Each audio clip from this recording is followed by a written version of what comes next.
இந்தியாவில் உள்ள ருவாண்டா மற்றும் ருவாண்டாவின் நண்பர்கள் சார்பாக கிவிபோரா 30வது ஆண்டு சுதந்திர தினம் கொண்டாடப்பட்டது.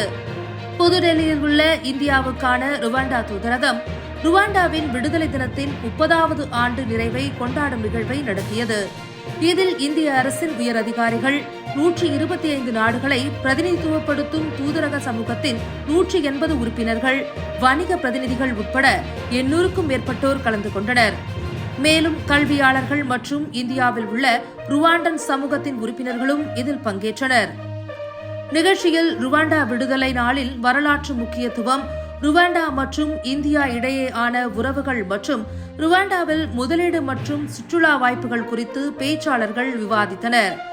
ருவாண்டாவின் நண்பரும் மகாலட்சுமி குழுமத்தின் தலைவருமான திரு ஹரிஷ் சந்திர பிரசாத் ருவாண்டாவின் கொந்தளிப்பான கடந்த காலத்தையும் தற்போது அதன் குறிப்பிடத்தக்க மாற்றத்தையும் எடுத்துரைத்தார். நிகழ்ச்சியில் தமிழ்நாட்டிலிருந்து புரொஃபசர் டாக்டர் ராஜேந்திரன் ஆணைமுத்து உள்ளிட்ட பலர் கலந்து கொண்டனர். திருமதி முகிங்கிரா ருவாண்டாவில் உள்ள பரந்த முதலீடு மற்றும் சுற்றுலா வாய்ப்புகளை எடுத்துரைத்தார்.